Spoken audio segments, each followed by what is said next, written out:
Greetings, everyone. I am David Summersong. Welcome to Circulation 3.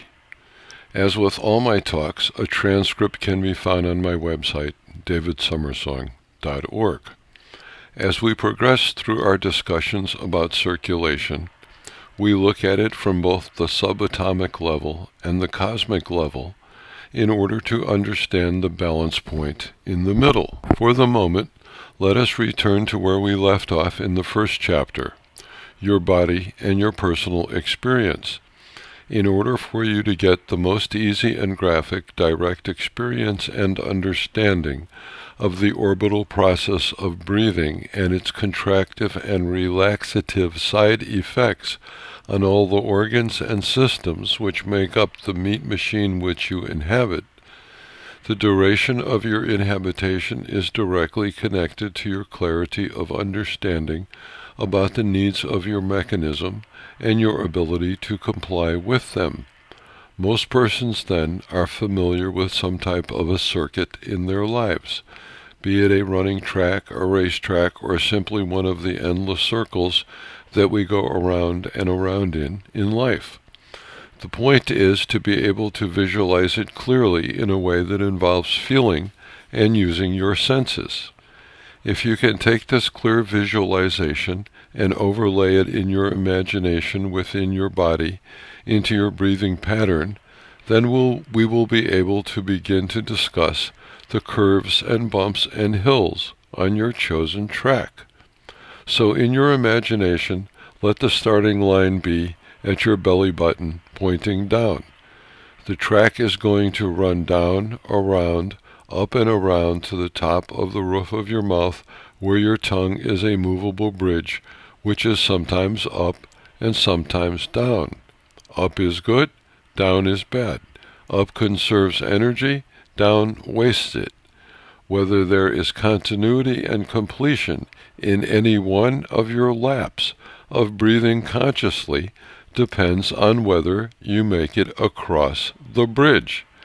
In Chapter 1, we somewhat discussed the biology of the bridge. Considering, then, that one has made it across the bridge, having practiced these prior understandings, let us continue. Now we have a descending energy flow as we have crested the top of the hill with the energy gathered by going through the gears as we consciously climbed the spiraling staircase of our spinal column. The energy passed through our brain, through the roof of our mouth, and made connection with our belly brain through the bridge of our tongue. Obviously, then, when one's tongue is wagging, particularly without energizing purpose, such as contact with the neural network of the inner walls of the vagina, it is not in contact with the roof of one's mouth, and thus the bridge is down, and the potential energy gathered within the breath has not been collected because the lap has not been completed consciously. Having completed our inhale with the flush of energy which has transited our brains, and having consciously cherished the energy we have gathered, we have begun to experience the nectar of mythology. As the nectar of golden energy pours through us, as we become deliberately electromagnetically aware and filled with intention, we begin to understand unlimited potentiality. The flowing river of joyous possibility flows down our front, invigorating and rejuvenating our organs as it passes by. As this cascade of energy reaches the neural network of our belly brain and permeates its electrostatic field, it produces both a charging effect and a wavefront of surplus joy, which causes us to want to take a chance on another breath. This wave gives birth to a small golden snowball of energy, which begins its journey down our front, massaging our internal organs during its passage while growing slowly as it begins its journey back up the winding highway of our spine, through a series of gateways, potential posture-related consciousness, self-awareness, attention points, chakra, thought group, chat room areas, and the mixed up and overgrown lobes of our brain, where in most cases persons are unable to keep their reptilian brain from blocking their clear view through the windshield of their life.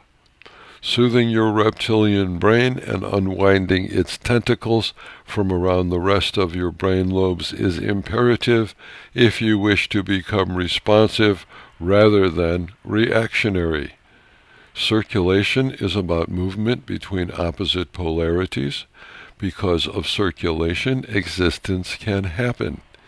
In immensity, then, perhaps the correct thought form is about how much circulation through one's individual consciousness one is willing to allow without judgment in order to explore limitlessness. Pogo said, "We have met the enemy, and he is us." You are made out of energy in the process of coming and going. Limitlessness is a line in sand that does not exist, that you simply have to step across to understand. Whose side are you on anyway? Only you can know, only you can decide. Be here now or wait till later. Later never comes, it's always now, and now never waits for later.